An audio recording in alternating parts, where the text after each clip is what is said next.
who could possibly have the honor of being my very best friend? Well, I'll tell you what, she's sweet, she's kind, she's loving, and she's a little bit of pig about that tall right there. Now, why is Piggy my very best friend? Well, you see, a few weeks ago, I was right here inside that very kitchen, inside that very cabin, and I was going to cook us some logging breakfast, because we loggers, we get up at the crack of dawn every single day, so we can get ready to do some logging out here. So it's about 10:30, 11 a.m. in there, and I'm thinking to myself, I'm going to cook us up a little bit of bacon.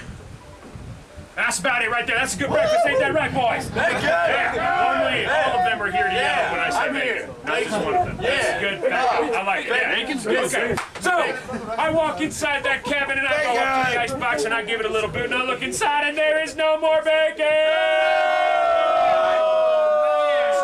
That's right. Truly, ladies and gentlemen, truly this is the worst fate that can befall a logger. Even worse than when we have a tree befall a logger. So, I'm thinking to myself, I'm going to go down to the Pony Hill, I'm going to get us some more bacon at the Pony Hill General Store, and I will save the day. So like any good backpacker, I get together my 10 hiking essentials, which of course consists of 10 pre-cooked strips of bacon right there in my backpack. And I start walking down to the Pony Hill, and as I get down there a little ways, I hear a rustling in a bush behind me, and I turn, and I look, and I see nothing at all. I keep walking. And I get a little bit further down that trail and I hear a rustling once again, and this time I turn, and to my horror I see two beady yellow eyes staring me down.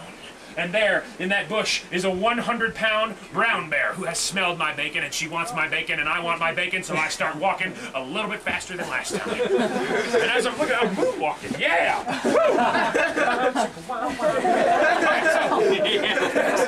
I get a little bit further down that trail, now, excuse me, that 200-pound black bear's right behind me, so I start to run in place like Michael Jackson. And then, nobody thought that was funny. I thought that was funny, but Ian in the cabin. That's and then 300-pound grizzly bear's right behind me, so I'm sprinting down the trail as fast as I can, and I hit a rock, and I fall, and there I am on the ground with 600 pounds of polar bear breathing down my neck. And in this, my dying moment, all I can think to yell is... Piggy! Save me! And that little pig comes screaming out of the cabin. She gives that bear a ninja kick to the face. All right, uppercut, falcon punch, bam! And that bear's head rips off and it flies into the atmosphere, through the stratosphere, and into orbit, where still, to this very day, it scares the pants out of astronauts. Houston, I think I pooped my space pants. Ladies and gentlemen, I tell you what, that is the single most amazing thing I have ever seen in all my life from a three-legged pig. Oh no. Piggy is more than simply falcon punching a bear's head into space. That's right, you gotta do more than that to be my very #1 best friend. So, there I am another day, and this day, I'm over in the pole yard, and I'm doing everything right over there. Doing the pole climbing, got everything going correctly, doing the old stomp, lock the knees, flip the belt, don't leave the knees bent, otherwise you'll fall, get splinters in the ding-ding, splinters in my groin, should've locked my knees now forevermore. What is all that pee? Woo! Okay. None of y'all went pole climbing today. No. Just so you know. In the pole yard, you have to keep your knees locked while you're climbing the pole, otherwise you'll fall and get splinters in the ding-ding. And now we have a song to remind people not to do that, and every time we sing it, Beethoven rolls over in his grave. It's pretty great. So, I'm up on that spar pole and I'm doing everything right, and all of a sudden it starts to shake. Boom! And I turn around, and I look, and I see nothing. And I gingerly go up just a couple more spikes into that tree, and boom! It shakes again, and I turn, and I see a tree rustle in the distance, and I get just one more step up that tree, and boom! It shakes all over the place, and I see trees falling in the forest. The mountains are crumbling to their foundations, and it's Bertha! Blue Nose's 972-pound girlfriend! Oh God, no! Blue Nose!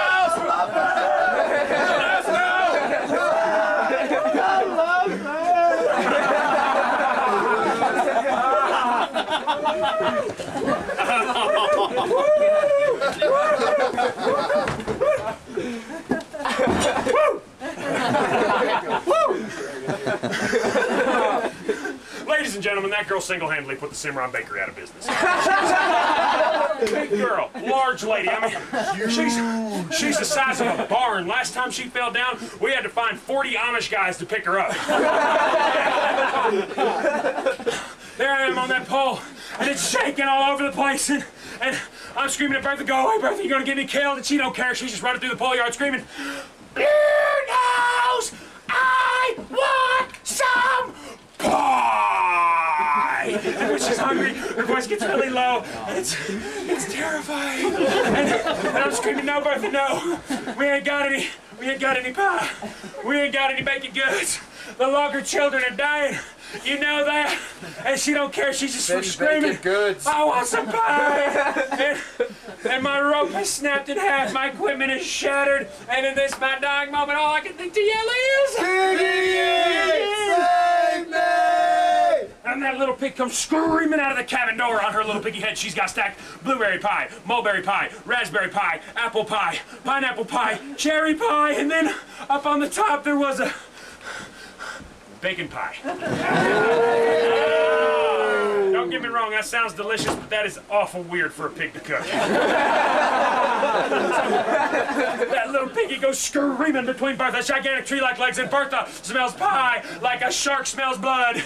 And she turns and she runs after that piggy, screaming, Piggy, Piggy, come back here with all of the pie! And I descend that pole, safe and sound. And once again, I'm all right, thanks to Piggy. And I tell you what, ladies and gentlemen, most amazing thing I've ever seen in all my life from a two-legged pig. Yeah. What happened to his other leg? Oh, I can see somebody out there can recognize simple patterns. Don't worry, I bet you can see what's coming up, because that is not the end of Piggy. Oh no. There is more to Piggy than simply falcon punching a bear's head into space and cooking 82 pies in 3 seconds, including one that was probably made out of her own brother. So there I am, another day, and this day I'm talking with a ranger friend of mine. As I'm sure you're all well aware, well, Rangers are extremely weird people. Yeah. And I'm talking with this ranger friend of mine, and she says, let me see if I can get this right. She tried jumping out of the REO plane with a pair of sheets. I have no idea what an REO plane is. I think that's like a really fast wagon. Yeah. Oh, there we go. There's usually 1 or 2 adults in the crowds that gets it. Don't worry, some of the jokes are like in a Disney movie. They're just for your parents. So, there I am thinking, well, I don't know what an REO plane is, but she looks like she's doing all right. She says that was good fun. I'm going to give it a try. I get up on top of the tallest thing nearby, which of course is the Baldy Mountain. And there I am with my 2 very favorite bed sheets. In the one hand, I've got Power Rangers. And in the other hand, I've got Barbie Dreamland. And I hunker down and I put my wings out and I do the lucky log and butt wiggle and I run for it and I jump. Woo-hoo! Oh, man. Ooh. Oh. I feel like an angel. You don't look like one. I know where you sleep. Yeah, I'm thinking to myself, okay, it's probably about time to slow down. Here we go. Ready, set, bed sheets. Activate. Activate. Activate, I'm gonna die again! And there I am, screaming towards the planet like a meteor. And I let go of them sheets in a panic, and I'm flapping my arms as fast as I can, and it ain't doing any good. And in this, my dying moment, all I can think to yell is, Piggy! That little pig comes screaming out of the forest. She bounces between 2 pine trees, does a handstand off the top of one of them, and gets a big red coin like whenever Mario does it. And then she spins through the air, doing some of that ballet stuff that I do not understand, but Piggy's got style, I tell you what. And she grabs me in her sweet little piggy arms.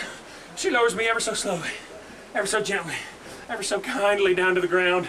And I have never felt more loved, not even in the arms of my own mother, because she was an axe murderer. That's why I'm a logger. There you go. Ladies and gentlemen, I tell you what, that is the single most amazing thing I have ever seen in all my life. From a one-legged. Two-legged. We're just doing subtraction. I ain't asking for the square root of like 12. One pig, or one-legged pig. One pig with one leg. One, yes, what? I'm confused. I'm not confused about Piggy, though. So, like, okay, hold on. Let me get this straight. Yeah. I got this. Yeah. I got a question about. Yeah. So she started with 3 So do you legs, realize last week Bertha came walking through camp and I thought it was Wilson Mesa? All it took was a green hat.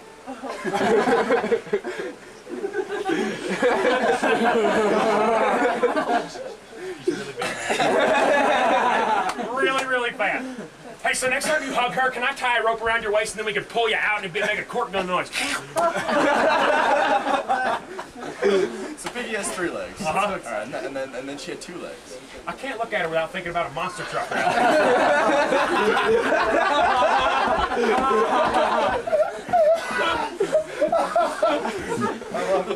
She had 2 legs. Grave digger! Sunday, Sunday, Sunday!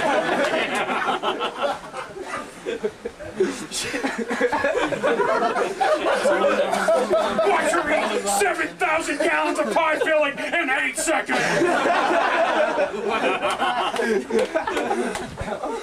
She's so fat!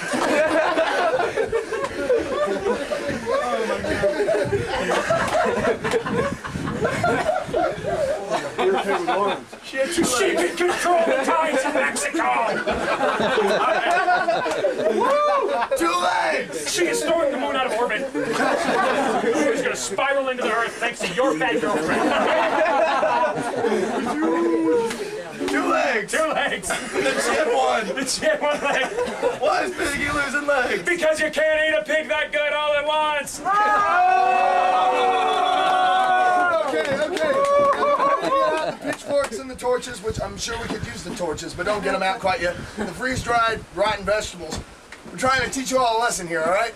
Life is about the journey, not the destination, as illustrated by that story. This message is brought to you by Pueblano.